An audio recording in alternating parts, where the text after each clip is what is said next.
Merci beaucoup, merci. En fait, je suis très intimidée parce que j'ai l'habitude d'être celle qui pose les questions et d'écouter.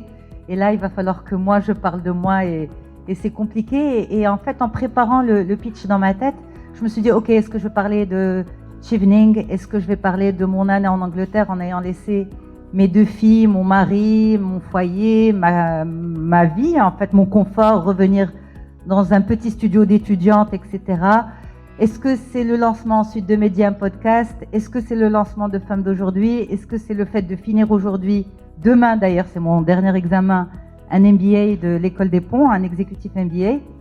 En fait, je vais vous parler d'un moment qui a fait que tout ça a été possible. Et c'était un moment de très grande solitude.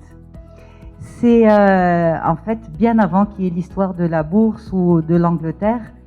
Moi, j'ai eu mon diplôme à Akhawaïn en 2004. Et donc, j'ai intégré directement après Medi 1. Et on m'a appris le métier sur le tas. En fait, à Akhawaïn, c'était un diplôme de communication. D'ailleurs, j'étais la première en fait, de l'université à être diplômée d'un bachelor en communication. Donc, j'arrive chez Medi 1.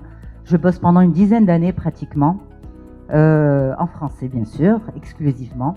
Et puis un jour, je crois que je vois une Akhawaïn aussi. Enseignante, ok.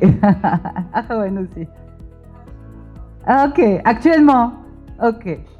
Et donc en fait, un soir, je suis invitée avec mon mari chez la maman d'une amie à nous. Donc on arrive pour un dîner, il y avait beaucoup de monde. Et donc, ça faisait 10 ans que j'étais à Tanger et que je faisais mes émissions, voilà, bien installée, j'aimais bien ce que je faisais. Et il y avait un groupe de personnes. Et donc, je me retrouve dans ce groupe de personnes. Et ils commencent à parler. En fait, c'était des Américains. Donc, ils parlaient en anglais. Et ils se retournent vers moi pour me poser une question. Et j'ouvre la bouche. Et j'étais incapable de sortir un mot en anglais. Incapable de sortir un mot en anglais. Et en fait, j'avais pris pour acquis un apprentissage qui finalement n'avait pas été nourri et j'ai été incapable de parler.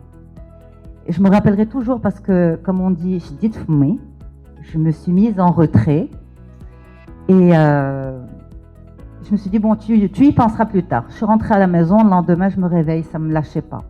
J'étais en train de me dire, tu as deux solutions. Soit, jamais tu pourras dire à quelqu'un que tu as fait une université américaine au Maroc, parce que tu la réputation de cette université, littéralement.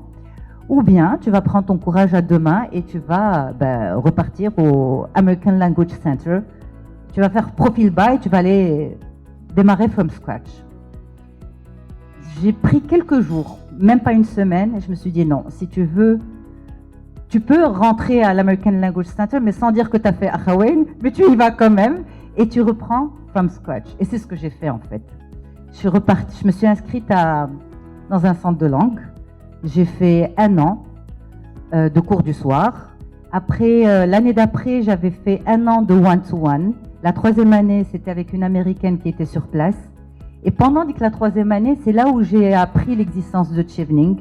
Et c'est là où je me suis dit, tiens, je peux, enfin, une fois que l'on accepte justement l'idée de le faire, qu'on convainc son époux parce que c'est sa moitié, etc., qu'on se dit ok, j'ai un bébé de 2 ans, l'année prochaine elle aura 3 ans, donc je la laisse quand même, etc. Et j'avais les outils pour pouvoir le faire. Et jamais je n'aurais pu faire ça si j'avais pas accepté cette grande part d'ombre que j'étais la seule à voir à ce moment-là, de la voir en face, de la regarder en face, de lui dire il y a un AMT en fait, et de pas avoir honte de soi en fait, de pas avoir honte de soi, parce qu'ensuite il y a eu Chevening, il y a eu une thèse sur le podcast. Il y a eu le fait de revenir à nouveau chez Média, de lancer la plus grande plateforme d'Afrique du Nord en podcast, donc qui s'appelle Média Podcast, et c'est la traduction littérale de ma thèse, en fait, du master, de lancer le podcast Femmes d'aujourd'hui, d'être devenue directrice du contenu et de l'innovation, et d'être peut-être sur le point de me lancer moi-même dans mon propre média, voilà, et passer à autre chose. Merci, mesdames.